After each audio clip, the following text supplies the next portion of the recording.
المستقيم صراط الذين أنعمت عليهم غير المغضوب عليهم آمين.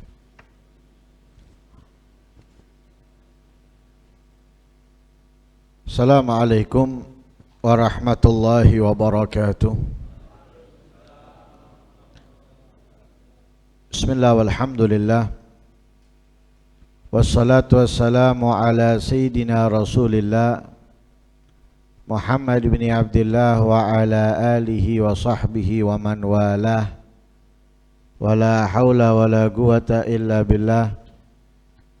Nawaina ta'allum wa ta'lim wa naf'a wal intifa' wal mudzakarata wat tadhkir wal ifadata wal istifadah wal hatha ala tamassuki bi kitabillahi wa sunnati rasulihi wa du'a ilal huda wa dilala alal khair ibtigha'a wajhillahi wa mardatihi wa qurbihi wa thawabihi minallahi ta'ala. Qala al-musannif rahimahullah wa nafa'ana bihi wa ulmikum fid darain amin. Kadal aqilu alla yakuna lahu aduwwun. Hampir orang yang berakal atau orang yang pintar, cerdas tidak memiliki musuh untuknya. Jadi hampir nggak punya musuh. Orang-orang yang pintar, orang-orang yang cerdas. Lah pintar dan cerdas di sini bukan yang bisa menghasilkan duit atau yang bisa meraih jabatan. Tapi pintar di sini sesuai dengan apa yang dinyatakan oleh Rasul Shallallahu Alaihi Wasallam, yaitu al-kayyisu man dana nafsahu wa amila lima ba'dal maut. Orang yang cerdas, orang yang pintar itu yang selalu introspeksi diri dan amalannya di masa hidupnya memperhitungkan yang bakal ia dapat setelah mati. Nah, itu orang yang pintar.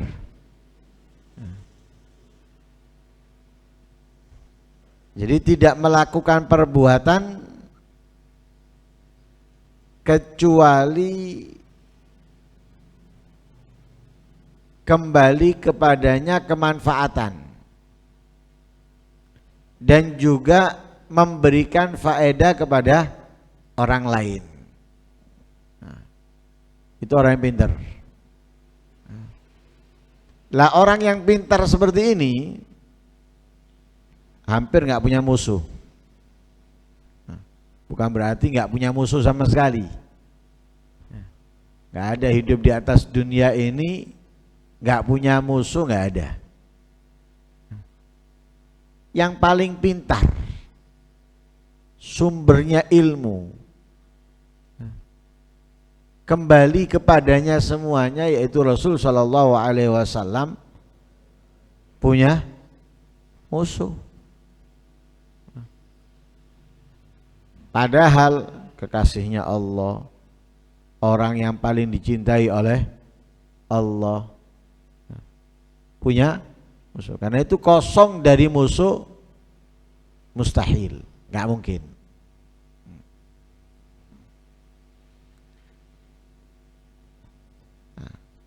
Lah yang memusuhi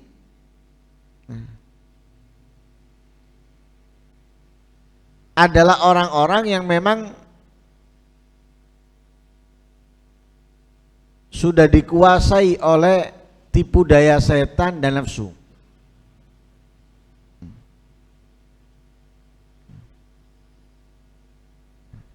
Itu yang memusuhinya. Ini orang yang sudah dikuasai oleh tipu daya setan dan nafsu, yang memusuhi orang yang pintar. Tapi kalau dia belum dikuasai oleh tipu dayanya setan dan nafsu, walaupun dia bukan orang yang beriman, nggak akan memusuhi.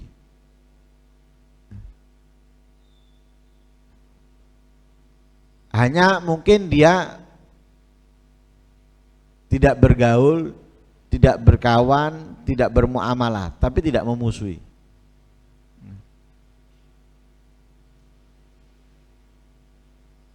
Seperti diceritakan dari sahabat Jabir, kunna ma'a Rasulillah sallallahu alaihi wasallam bidzatir riqa. Pernah pada suatu ketika kami bersama Nabi di Dzatir Riqa. Fa idza ataina ala syajaratin dhalilatin taraknaha li Rasulillah sallallahu alaihi wasallam. Ada pohon yang rendang, ya, rindang, ya, banyak daunnya, di bawahnya itu dingin, ya. Hanya dibiarkan di bawah pohon rindang itu Rasul sallallahu alaihi wasallam untuk berteduh, ya, dan istirahat. Faja'a rajulun minal musyrikin, datang orang musyrik menghampiri Rasulullah. Fa idza fiha wa sayfu Rasulillah sallallahu alaihi wasallam mu'allakun bisyajarah. Saat itu pedangnya Rasulullah digantungkan di batang pohon. Rasulullah istirahat, pedangnya ditaruh di batang pohon. Orang dulu itu bukan berarti membawa senjata untuk jihad, untuk membunuh, enggak. Karena mereka sering membawa senjata. Tujuannya karena dulu itu banyak binatang buas di perjalanannya, ya, sehingga membutuhkan senjata. Kalau mungkin sekarang ada pistol, ada senapan, ya. Kalau dulu senjatanya pedang, panah, tombak, ya. Nah itu mereka selalu bawa, mau keluar jihad ataupun tidak jihad membawa. Nah, barangkali di perjalanannya ada binatang buas, mereka bisa menjaga diri. Nah, Rasulullah ketika itu pedangnya diletakkan di batang pohon, istirahat Rasulullah. Datang orang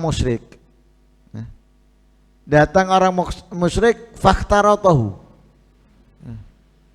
melepaskan pedang Nabi dari sarungnya. Lalu menodongkan dengan Nabi, takhafuni, takut kamu sekarang kepadaku? Katanya Nabi, la, enggak. Itu todong senjata, dibilang takut kamu kepadaku? Enggak.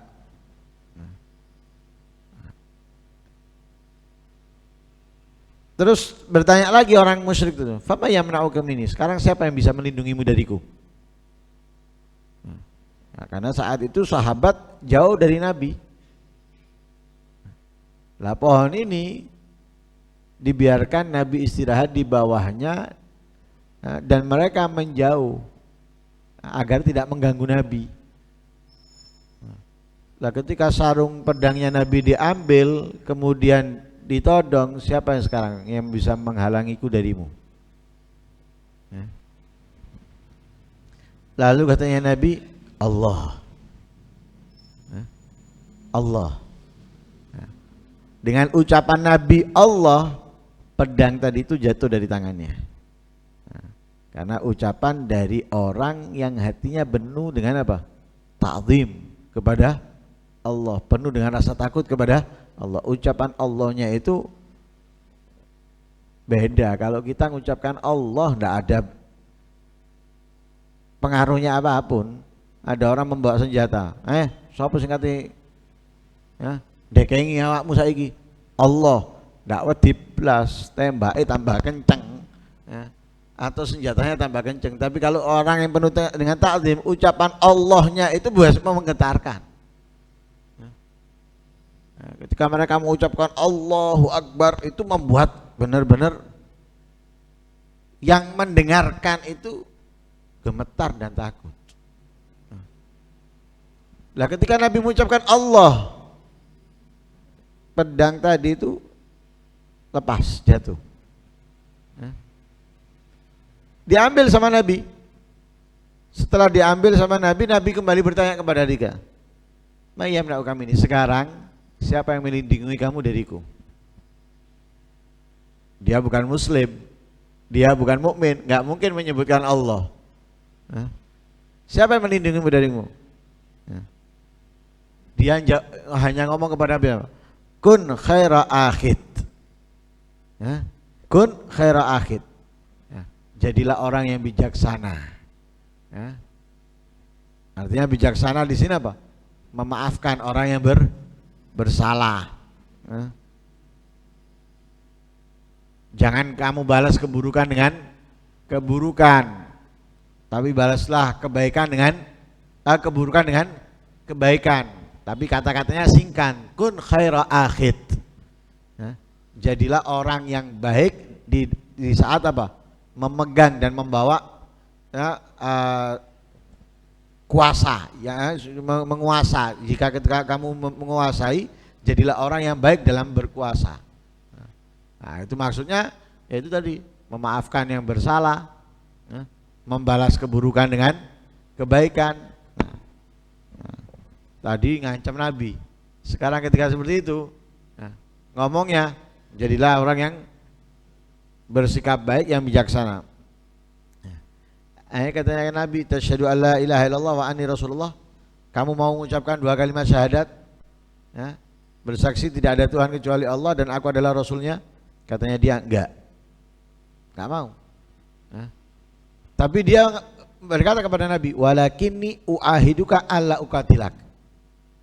Aku berjanji kepadamu nggak akan memusuhimu, tidak akan memusuhimu, tidak akan memerangimu. Wala akunu ma'aqaumin yuqatilunak, dan aku nggak akan bergabung kepada suatu kaum yang memerangimu. Akhirnya dilepas sama Nabi, Nabi, nggak kemudian dipukul atau apa, nggak dilepas. Sesampainya dia di kaumnya berkata, ji'tukum min indi khairin nas. Aku telah datang kepada kalian dari orang yang terbaik. Dari orang yang terbaik loh. Ini orang yang belum dikuasai dengan tipu daya setan. Belum dikuasai penuh oleh tipu daya setan dan nafsu, sehingga ketika tahu, mengerti, paham, nggak akan kemudian dia memusuhi. Padahal tadi dia tidak beriman. Janjinya dia apa? Tidak akan memusuhimu, tidak akan memerangimu atau gabung dengan orang-orang yang memerangimu. Nggak mau. Janjinya. Lah, belum dikuasai oleh nafsu. Nah, dengan itu Allah berfirman, kenapa orang yang pintar itu hampir tidak memiliki musuh, bahkan justru mereka kembali perhatian dengan urusan kita. Idfa billati hiya ahsan fa idzal ladzi bainaka wa bainahu adawatun ka'annahu waliyyun hamim. Balaslah keburukan orang itu dengan yang lebih baik. Balas dengan lebih baik itu berarti kalau orangnya marah, kita hadapi dengan sabar. Orang bodoh kita hadapi dengan bijaksana. Orang berbuat salah kita hadapi dengan memaafkan. Nah, ini membalas keburukan dengan kebaikan. Lah kalau fa'idzal ladzi bainaka wa bainahu adawatun, kalau adanya permusuhan antara kamu dan dia, ka'annahu waliyun hamim, balasan kebaikan kamu dari keburukannya itu akan menjadikan apa? Waliyun, sahabat dekat. sahabat dekat, hamim yang perhatian kepada kamu. Ini kalau kita ini ada orang berbuat salah, kita maafkan. Orang bodoh, kita bijaksana menghadapinya. Ya. Orang yang marah kita hadapi dengan sabar. Permusuhan antara kita dengan dia itu akan menjadi seperti apa? Sahabat, ya, teman, dia akan menjadi sebagai teman yang hamim, yang perhatian. Perhatian.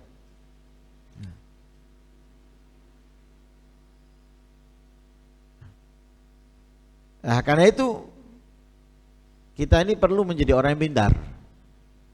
Nah, untuk apa? Menyedikitkan musuh, nah, mengurangi musuh. Karena orang pintar ini pintar bermuamalah, nah, bisa menyesuaikan siapa yang dihadapi. Oh, yang dihadapi orang bodoh, dia dengan kebijaksanaannya. Oh, yang dihadapi orang yang emosi, dia hadapi dengan kesabaran. Oh, yang dihadapi A, I, U dan lain sebagainya, dia menghadapinya itu dengan cara-cara yang itu orang yang pintar. Lah karena dia bisa menyesuaikan dengan siapa dia bermuamalah, maka banyak orang yang senang. Para aulia itu, coba lihat para aulia. Orang yang nggak punya akhlak datang kepada mereka, mereka bisa menyesuaikan. Seperti yang terjadi pada Nabi SAW. Orang nggak punya akhlak datang ke Nabi, ditarik ridanya Nabi sampai bekas. Nabi menghadapinya dengan apa? Marah? Enggak. Nabi menyikapinya dengan sangat lembut, dengan sangat baik. Enggak marah, enggak emosi, enggak menunjukkan wajah yang berbeda. Coba kita digitukan coba. Enggak marah, tapi wajahnya sudah cemberut, sudah greget. Nabi tetap tidak berubah sama sekali wajahnya, nggak berubah, tetap. Akhirnya orang itu dengan sendirinya berubah, senang dengan Nabi akhirnya. Orang yang menuntut Nabi, Nabi mempersilahkan dia untuk membalas. Dibuka badannya Nabi karena dia mau membalas, dibuka. Akhirnya apa? Dia nggak mau membalas, cuma apa? Ingin menempelkan kulitnya dengan kulit Nabi SAW. Lo dituruti lo, dia mau membalas, iya, dibuka sama Nabi. Untuk dia membalas, lo dihadapi dengan bisa bermuamalah dengan orang yang datang kepadanya. Ketemu orang gendeng kayak orang gendeng. Bukan Nabi seperti orang gila berarti, bukan. Berarti bisa nanggepi mereka gitu. Ketemu orang yang kurang, Nabi bisa menanggapi mereka. Ketemu dengan orang yang pintar, Nabi bisa dengan mereka. Ketemu dengan orang yang ruwet, Nabi bisa dengan mereka. Ini orang yang pintar, sehingga apa? Banyak orang yang senang. Banyak orang senang. Mau dia embongan, mau dia ahli majelis, mau dia itu orang kantoran, mau dia itu apa, pasti banyak yang senang. Kalau apa?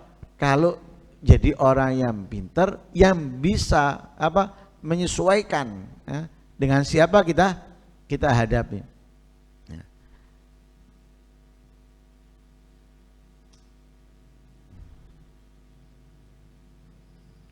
Karena itu sampai dikatakan apa? La watana lil jahil wala ghurbata lil agil. Orang bodoh itu hampir nggak punya tempat. Dan orang yang berakal nggak akan menjadi asing dimanapun tempatnya dia. Mau dia dalam kota, mau dia di luar kota, mau dia di dalam negeri, mau dia di luar negeri, nggak akan mungkin menjadi seperti orang asing. Nah, kalau kita keluar kota menjadi seperti orang asing, pelanga pelungu, nanti nyari ini sendiri, di mana tempatnya dan lain sebagainya. Tapi kalau orang yang berakal, orang yang pinter, enggak. Kenapa? Datangnya dia dijemput, tempatnya disediakan, makannya diantarkan, mau kemana diantarkan. Loh, nggak ada tempat asing buat dia. Mau tempat itu sedikit muslimnya ataupun banyak muslimnya, nggak akan mungkin menjadi seperti orang asing. Seperti dia berada di tempatnya, di kotanya, di daerahnya sendiri. Tapi kalau orang bodoh, di kotanya seperti orang asing, nggak punya posisi, nggak punya tempat, apalagi keluar kota. Lah karena itu orang yang cerdas itu, orang yang pintar itu akan hidup dimanapun, ya, dan hidupnya pun akan senang. Ya, beda dengan sebaliknya orang yang jahil atau orang yang bodoh. Ya, karena itu semoga kita bisa menjadi orang yang pintar, ya, sesuai dengan apa yang disabdakan oleh Rasulullah Sallallahu Alaihi Wasallam, ya, dan semoga kepintaran kita ini membawa keberuntungan dunia dan akhirat, ya, kemanfaatan dunia dan akhirat. Amin Allahumma amin. Wassalamualaikum warahmatullahi wabarakatuh. Wa ala alihi wasallam. Alhamdulillahi rabbil alamin.